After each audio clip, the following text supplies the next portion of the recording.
Good afternoon, everybody. Thank you for joining us on this stormy afternoon. Today we're going to be talking about GDPR and the impact of GDPR on small business and how to prepare your workforce for GDPR. On the call today will be myself and our colleagues from Claydon Law, Piers Claydon from Claydon Law. Those two good-looking gentlemen in front of you. I'm Nick Richards. I'm CEO of Me Learning, and my colleague Piers Claydon, who's the CEO and owner of Claydon Law. The presentation shouldn't take more than about half an hour. We would welcome questions. There is a question facility on the right-hand side of the screen, and if you would like to ask a question, please feel free to type the question into that box. Everybody's on mute. So you can talk, but we won't hear you. So please, any questions, type them into the questions box in the corner, and then we'll pick them up either as we go along or at the end of the presentation. Just by way of some form of agenda, so Claydon Law, I'm going to hand over to Piers shortly, who's just going to give you a brief background of GDPR and explain why it's a game changer, but more importantly is to focus on the key implications for small businesses such as yourself. And then I'm going to talk a little bit after Piers about the e-learning suite that we've created that's been designed to help you train your workforce and help you understand better what it is that you need to do. And then I'm going to give you a brief demonstration, and then we will go to answer any questions that may have come up, and then we will finish hopefully just after past. So if I can hand over to my colleague Piers, just quickly switch his presentation to Piers and pass it over to you, Piers, if you take it away. Nick, thanks very much indeed. Good afternoon, everyone. Thanks for joining this webinar. So,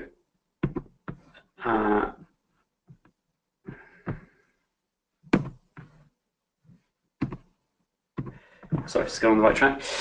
Just a little bit of background for GDPR. To the extent you're not already aware, this comes into force next year, 25th of May next year. Since being, we now know it's also going to be supplemented in the UK by a new Data Protection Act, which will sweep away our current existing data protection regime that has been enforced for 20 odd years now, to be replaced by the GDPR and the Data Protection Act. They will go hand in glove with each other. Personal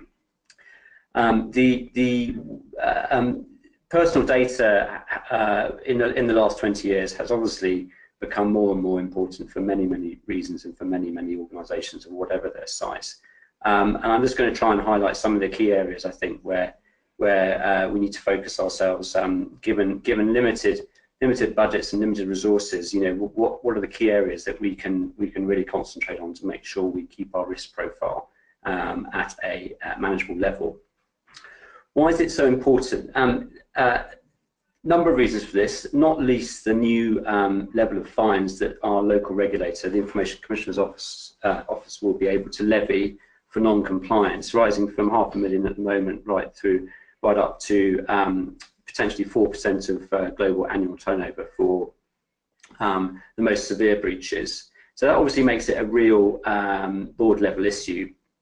Not only that, but because we now have mandatory breach notification for where data breaches occur, which affect individuals' personal data, you now have to tell the regulator about these, and that in turn is going to drive bad publicity for organisations. And arguably, that is the more important area that, certainly from a small business point of view, we need to concentrate on. It's the loss of reputation and the impact that has on customer confidence in your goods and services.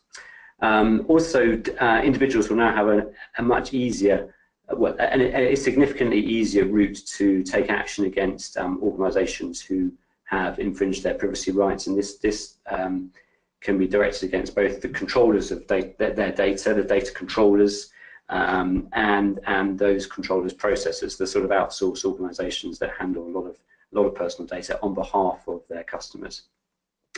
So the good news is there are quite a lot of concepts and principles that remain from the current regime, but they have been overlaid, if you like, with additional elements and some significant enhancements, which the most recent data protection draft bill, which is now before Parliament, which will become the Data Protection Act, has reinforced the fact that they are trying to make life, certainly locally, as easy as possible.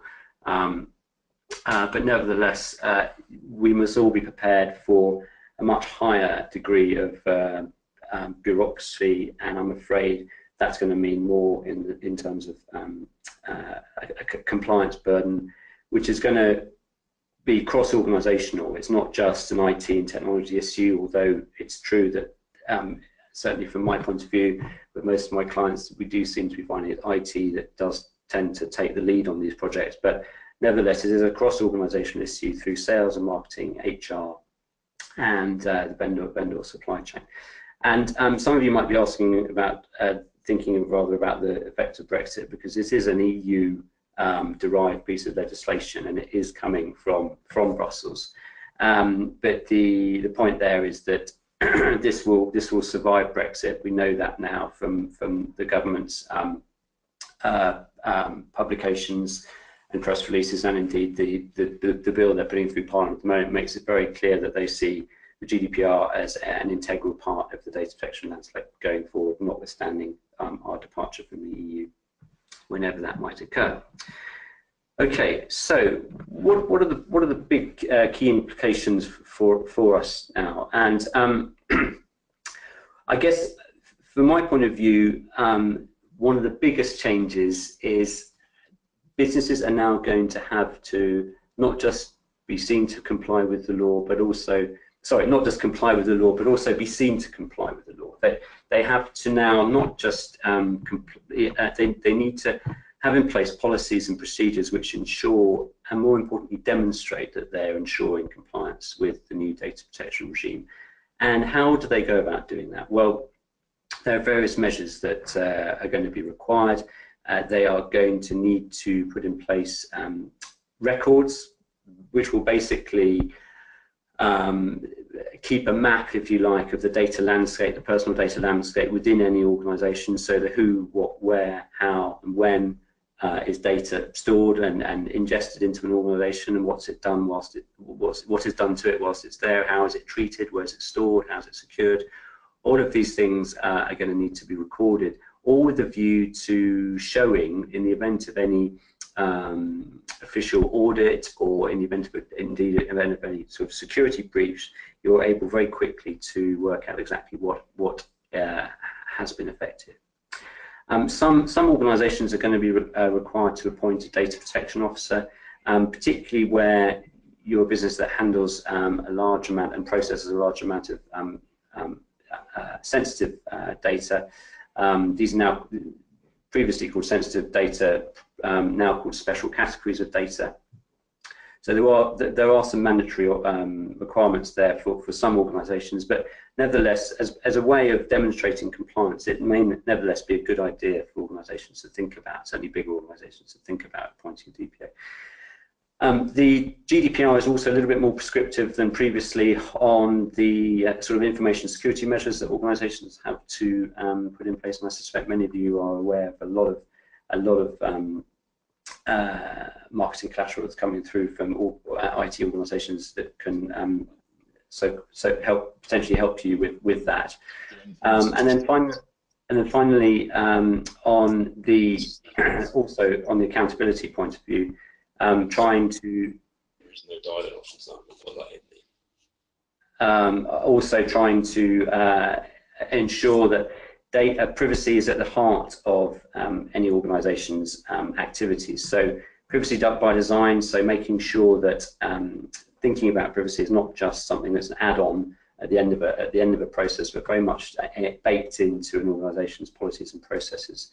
And thinking about data protection from the outset, and doing data protection impact assessments, for example, which is a way of demonstrating that you've thought about privacy and you've thought about the risks, and you put in place measures to mitigate those risks. That is all really helpful helpful things to do from an accountability point of view.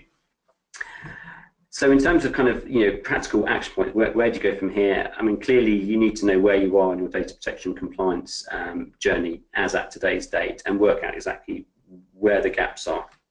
And typically this will be done by what might be called a data protection audit or a gap analysis, and then put in place obviously measures to work towards compliance by May next year, if not before.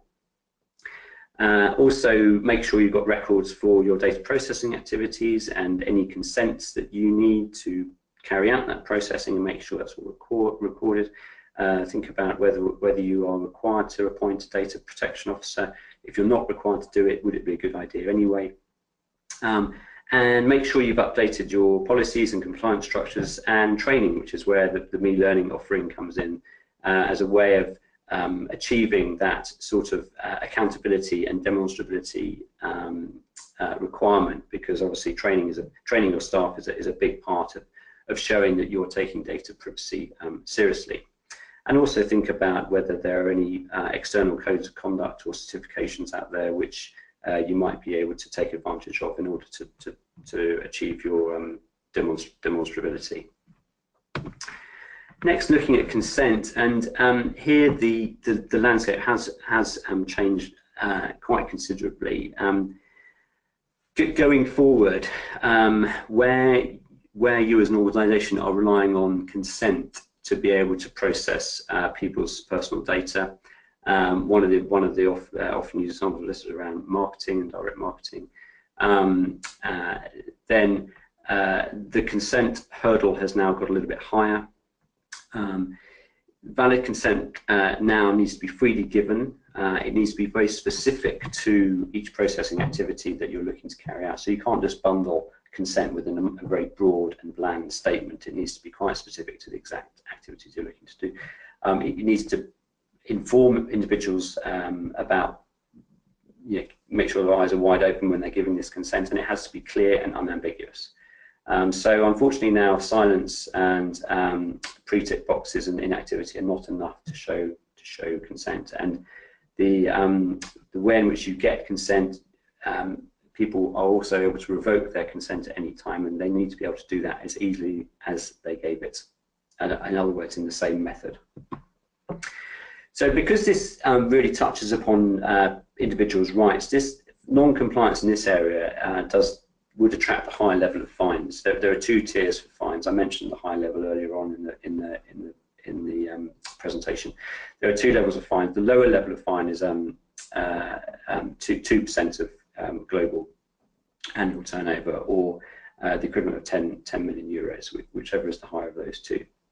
So in terms of practical action points in the consent, where do we go? Well, obviously, where consent is a big part of what you do and the processing you do, you need to be able to look at those consents and think, well, would these, if I'd got these consents under the GDPR, would they be valid? And where they're not valid, I'm afraid you need to look at other ways of either making them valid, so in other words, having very, very clear positive opt-ins, or look at other ways in which you can still do the processing. And there are indeed other grounds for processing. Consent is not the only ground, and I might touch on that a little bit later if there's time. You need to be able to demonstrate how those consents were given. You need to have processes in place to deal with consent withdrawal. If your business is dependent on those consents, how easy is it for you to deal with in a scenario where someone actually just takes that consent away? And as I mentioned, look at other bases for processing. For example, it may be that the only reason you really need the consent was actually because you thought it was needed for sending someone some goods in the post. In which case, that actually is not a consent issue. That is something you can nevertheless do under the current regime, and indeed you will be able to do under GDPR, because you need that. You need those details to be able to send the goods to the right place. I suspect many of you do outsource to some degree or other the outsourcing of personal data. This could be as ranging from having someone outside your organisation do your payroll for you, having someone outside an organisation outside your business deal with mail fulfillment processes or delivery or couriers and that sort of thing. This is where you have external organisations which handle personal data on your behalf, and the landscape has changed slightly. For maybe you're a data processor yourself, that's your business, and the important thing to realise here is that data processors will be directly liable for complying with the GDPR from May next year. And what that means is that there are certain GDPR requirements that they need to meet, and they could indeed be liable for those sorts of fines that I mentioned earlier, and indeed actions of individuals if they fail to meet those. If you're an organisation which does outsource certain services and functions, as the controller, you'll be required to vet compliance of those data processors with their compliance requirements, and that will be a burden that will primarily remain with you as the data controller. But nevertheless, as I say, data processors will have to step up to the plate themselves in various areas. There are various contractual requirements needed in there for your agreements with data processors, and I've listed the three main ones there. Primarily, and in a cloud context, this gets quite difficult actually to navigate around, but the ability to be able to subcontract without controller consent, because of course lots of organisations store data in the cloud now, and lots of those cloud providers are very big and are going to be much bigger than some of the data processors that are out there. So the ability for processors to actually flow down their obligations from their customers to the sub-processing, potentially in the cloud, whether that's Amazon or Google or Microsoft, is difficult. So somewhere along the chain, someone has to take that risk of non-compliance. So what to do?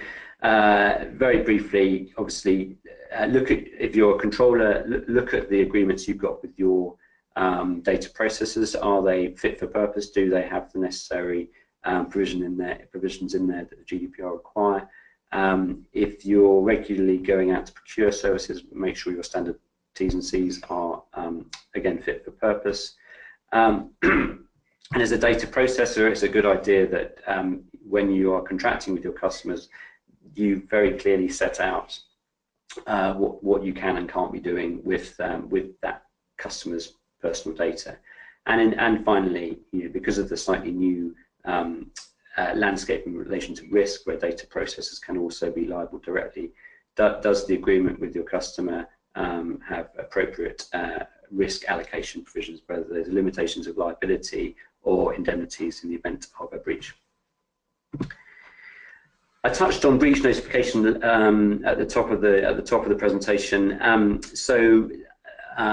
the reason why this becomes more and more important under GDPR is that under GDPR, where there's a security breach, which is defined there as an accidental or unlawful destruction, loss, disclosure of or access to personal data, that needs to be reported to the ICO, our regulator, within 72 hours of becoming aware of the breach. That's 72 standard hours, it's not working hours. So if that happens on a Friday night, do you have in place the policies and mechanisms and the team ready to step up and put together the detail that's needed to inform the regulator?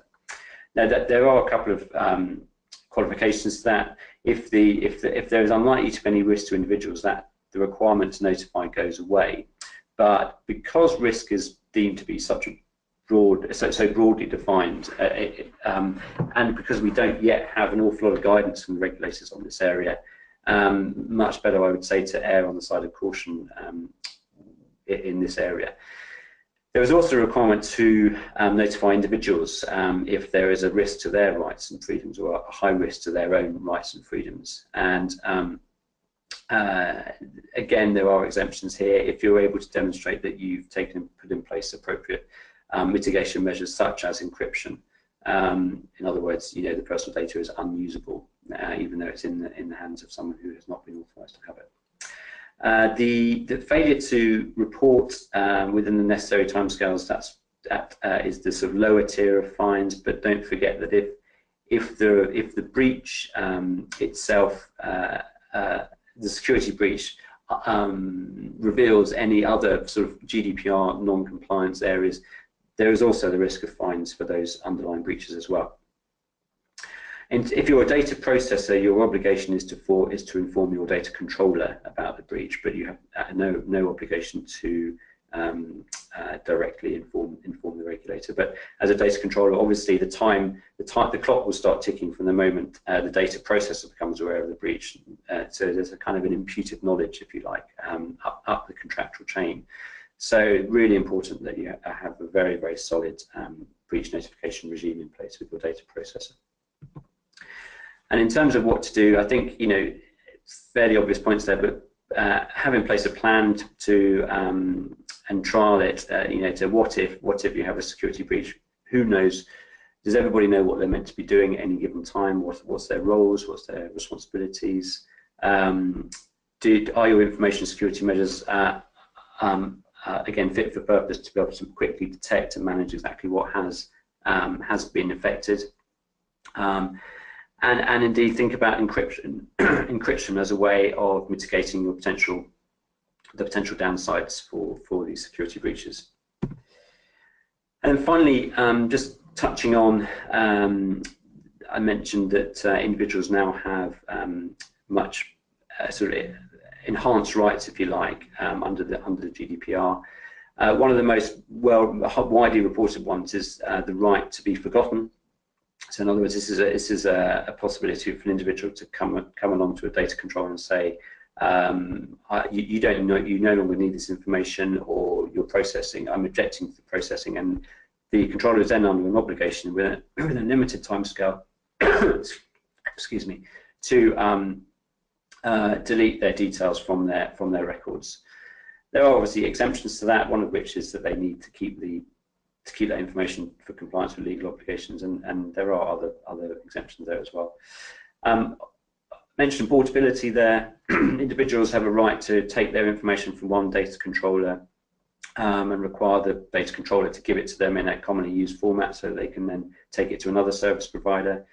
The subject access request regime has changed slightly, that you can no longer charge the princely fee of £10 for that request, and in fact the first request has to be dealt with free, and indeed requests after that have to be handled free of charge to the data subject, unless they are excessive.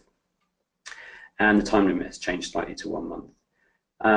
Automated decision making again has changed slightly. The profile, if you're in the business of profiling individuals, it's important that you've gone through the right hoops on that and made it clear in your information notice that individuals have the right to appeal against any decisions that might be made on the basis of that profiling, and have a human intervene in the process.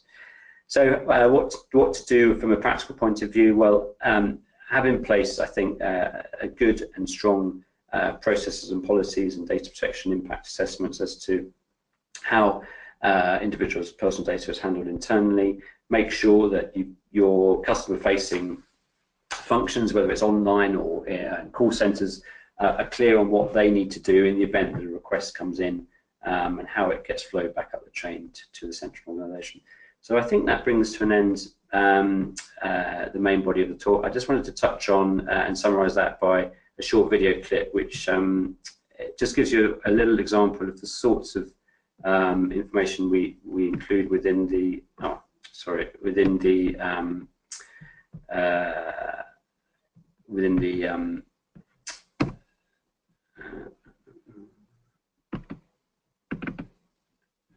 bear with me, sorry.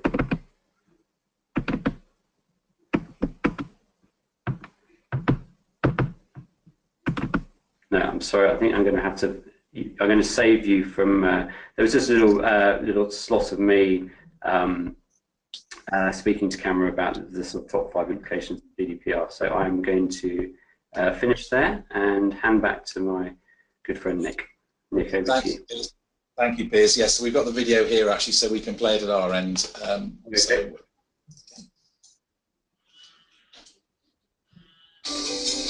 So I think the top 5 implications for organisations in the UK.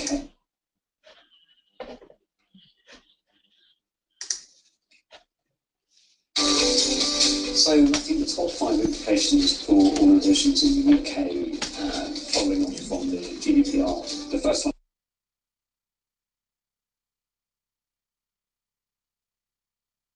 Commissioner's Office to levy fines against organisations which are found to be non-compliant with the GDPR. Secondly, there is now going to be a mandatory breach notification requirement under the GDPR, so where an organisation suffers a security breach, such as its personal data has been unlawfully or accidentally put into the public domain, that organisation is going to have to notify the regulator about that within 72 hours. That in turn is going to mean bad publicity, unfortunately, for the organisation suffering the breach. Third, the GDPR introduces a new principle known as the accountability principle. This can be summed up as saying not just complying with the law, but being seen to comply with the law. So it's all about demonstrability, verification, and changes to policies, procedures, and processes such that people are always looking at keeping records of processing. Next, data processors under the GDPR become directly liable under the Act, and again, their risk profile has increased. And then finally, the consent burden. To show valid consent under the GDPR, the thresholds for that validity increase such that the consent can only be opt out, opt in positively, and therefore to get valid consent, I think it's going to be difficult.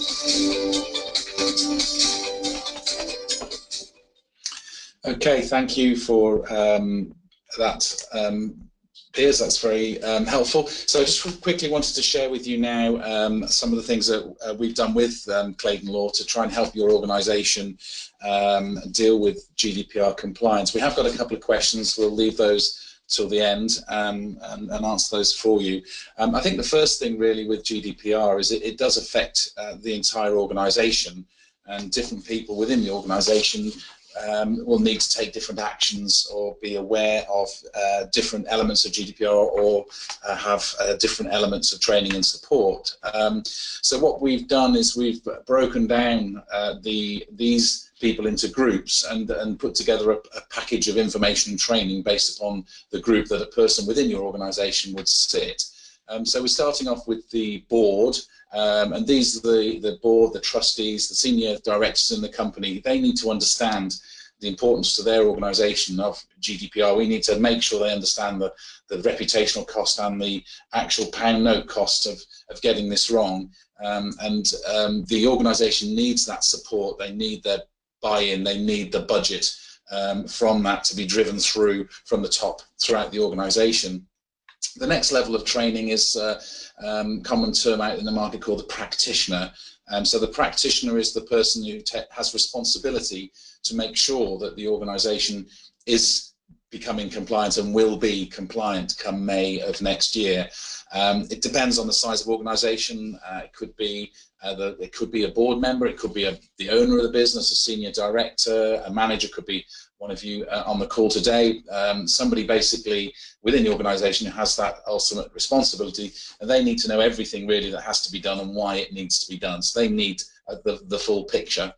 The next bunch of training that we provide we call it foundation, and this may be the same person as the practitioner. Once again, that could be a smaller organisation. The person who needs to make sure the organisation is compliant may be the same person who actually has to do it. In some organisations, it might be a senior board director or senior director who says, right, we need to get this done, and then the job is devolved down into IT and HR or marketing. So a senior manager within that department needs to make sure that their elements are compliant. So once again, it could be anybody within an organisation. These people need to know what needs to be done and how to do it. So some elements that the practitioner would need to know that the foundation person who we call foundation doesn't need to know. And then finally, it's the rest of the staff. We call this the core group of the organisation.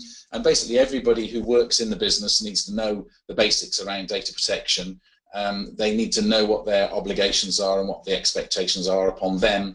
That will not only demonstrate that they have had training, but it will also help the practitioner and foundation to ensure that everybody takes this seriously and knows what the expectations are upon them.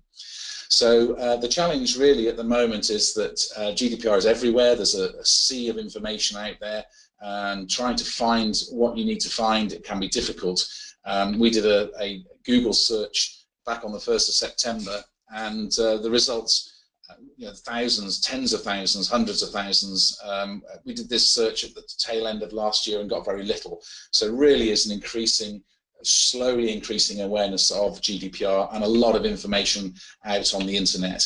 There's classroom training, there's large events, webinars such as the one you're on today, information from the ICO, statutory guidance, white papers. There's paid consultancy through lawyers and consulting companies. There's a lot of information out there, and a lot of ways that you can get information. And sometimes it's difficult to know where to start. It can be overwhelming.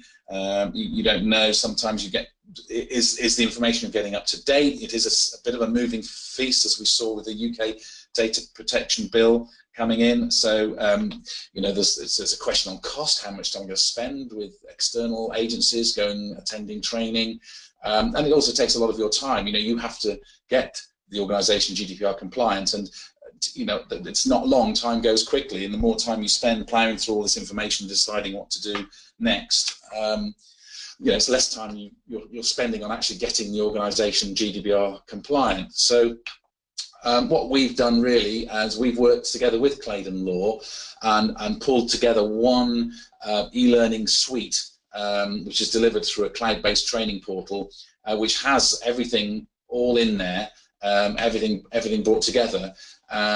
Because it's e-learning, you don't have the interactivity that you would get if you attended a face-to-face event. So part of the way that we address that is to provide some free consultation from Claydon Law, from Piers and his team, as part of the package, so that you can go through the e-learning and then get a set of questions, and then book a time consultation with Claydon Law, who can ask those questions for you. So it'll save you time having to attend training, and you'll have the benefit of being able to ask the questions to contextualize it to your own business and to your own role within that business. So the matrix I'm showing on the screen now, the first column, modules included, those are the 10 modules, the 10 e-learning courses that we're providing, and underneath that some additional materials that come with those e-learning courses, such as refresher guides, and then at the bottom you can see the consultation with Claydon Law. And then those are the 3 areas we referred to earlier on in my talk, where we can see each area, core, foundation, practitioner, board, and the modules that come with each of those individual packages. And that's all available on our website, so you can see that. So I'll skip straight on there. And what I'm going to do now is jump straight through to a quick presentation of the e-learning itself, so you can get an idea of what the system looks like.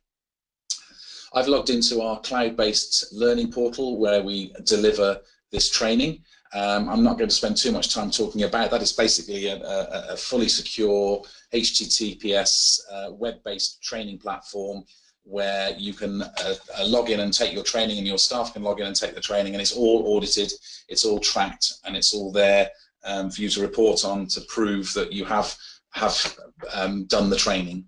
I've logged straight into the practitioner course, as you can see at the top here. And that has all of the modules listed out on the page here, and you can see that I've started a couple and a few I haven't started. I'm going to go straight into the GDPR Steps Compliance Part 1 course. I'm going to launch that course and let it run for a couple of slides, and then I'm going to kind of jump in and highlight a couple of other slides that I'd like to show you.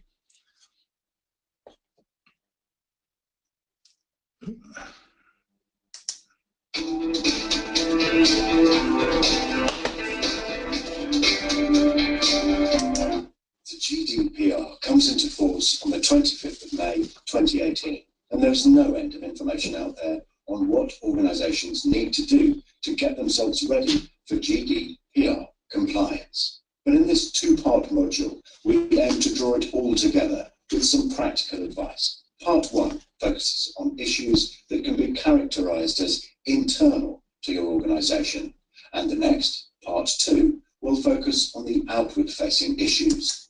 In Part 1, we will focus on the following topics: awareness, accountability, data mapping, grounds for processing, consent, the Data Protection Officer, DPO, privacy by design and default, and insurance. GDPR compliance is going to need an allocation of resources, both in terms of people and money, plus the fact that it needs to be approached on a cross-organisational basis. The obvious starting point is that awareness across your organisation, and most importantly at board level, is a must. Budget needs to be allocated to help identify the areas of your business impacted by the GDPR, assess the current level of compliance, update the risk register, and appoint project leaders in each business unit who have relevant experience and, very importantly, project management skills, and give these leaders responsibility and authority. Data controllers and processors are now required to implement appropriate technical and organisational measures to ensure and be able to demonstrate that data processing is performed in accordance with the GDPR.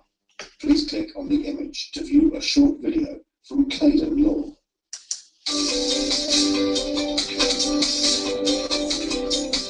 Whilst accountability is a less specific and less easily identifiable requirement of the GDPR, it nevertheless goes to the heart of the compliance burden. In short, how can you show that you are complying with the law?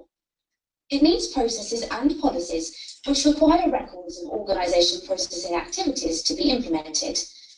It's not a one-off exercise, but a living process, always dynamic, never complete. In the absence of any certified code of conduct, and keep checking any trade associations or industry sector initiatives for these, can you use any of the ISO standards to drive good information governance? In the meantime, ensure you have implemented staff training and awareness, which is appropriate. Okay, I'm going to pause the video here. You get hopefully the idea. The menu bar at the top here shows the e-learning course and the areas that the course covers, and it's finished off with a quiz. And the concept is that people would take a short, simple quiz. They'd pass the quiz, and then that marks that particular module as completed, and then they would move on to the next module to complete whatever training they have been asked to complete. Each of the modules comes with a refresher guide. So for example, the steps to compliance, this is a takeaway printable refresher guide. It's effectively the e-learning course produced in a PDF format that people can have as a takeaway or a downloadable document, and all the courses come with these PDFs. And our website, as I mentioned earlier, here you can see all the courses and obviously purchase them if you wish.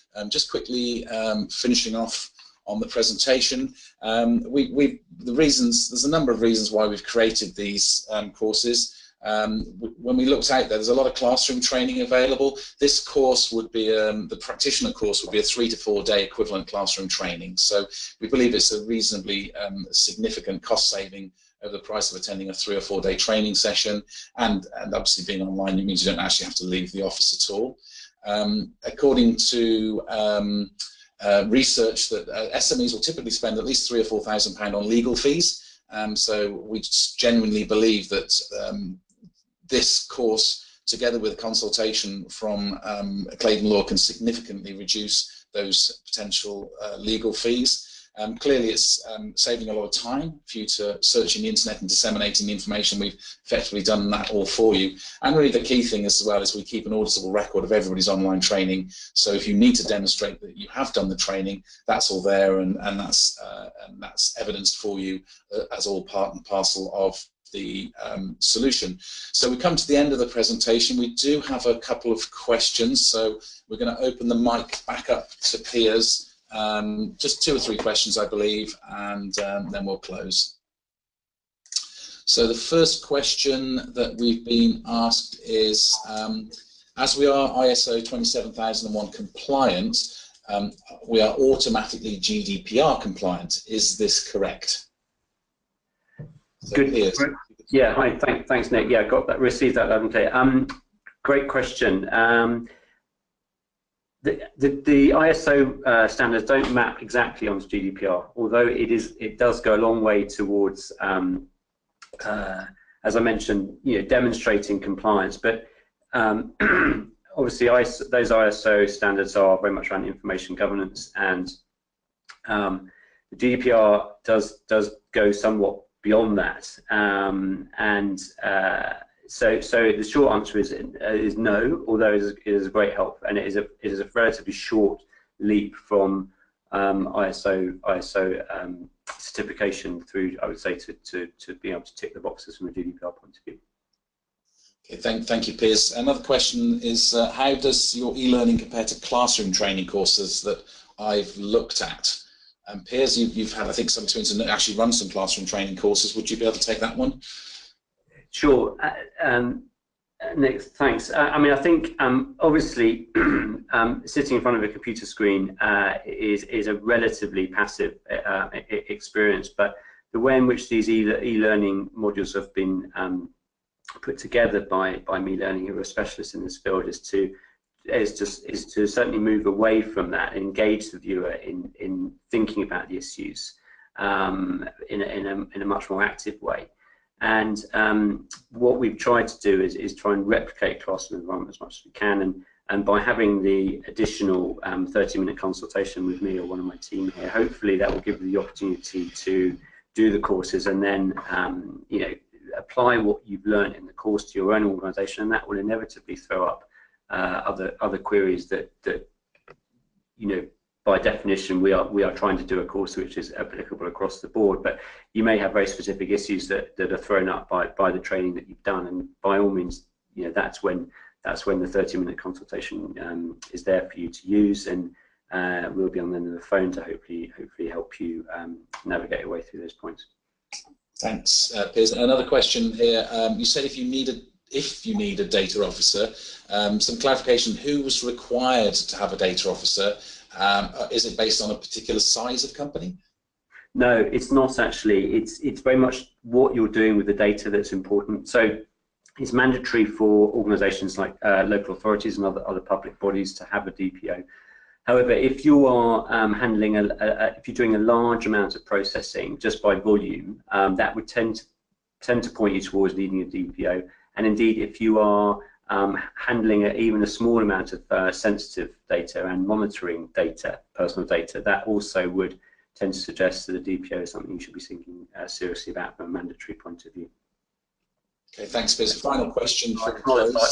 It's not a size issue. It's a qualitative substance test rather than a quantitative one. Okay, understood. Final question, who is the processor? Is it anyone who has access to data within the organisation? Well, within an organisation, the organisation who probably easier for me just to explain where a data controller differs from a data processor. The data controller is the entity, the organisation that has the means and the ability to handle personal data in any way it sees fit. So the obligation of the GDPR falls primarily on the data controller. That's the person who collects in the data and decides what's going to be done with it, has the means to do that. The data processor, on the other hand, is an organisation that helps with that same processing activity on behalf of the controller. So the data processor has no discretion, so it's entirely doing the processing on behalf of the controller. So with the question I think mentioned being within an organisation, so within the same legal entity, you can't, you're either, for any activity, you're either a data controller or a data processor. Okay, thanks, Piers. Just conscious that we have run over a little bit on time, so I'd just like to thank everybody who has attended. We can provide you with access to some of the courses for you to try, absolutely no obligation, or we can do a one-on-one demonstration. My colleague Anna, who's been sitting on listening patiently to this call, her email address is there, so if you would like to have a look at some more of the courses, have a demonstration, Anna would be more than happy to help you. If you have any further questions or you would like a little bit more information, then please visit our website or Claydon Law's website. If you have any questions specifically from today's session, we'd be happy to send Anna an email and we'll be happy to address that. The webinar has been recorded and we'll be putting that up on the website, and everybody who's attended will email them a link to that website. So that leaves me to just say thanks to everybody once again for attending, and have a great day. Thanks, Nick. Thanks, everybody.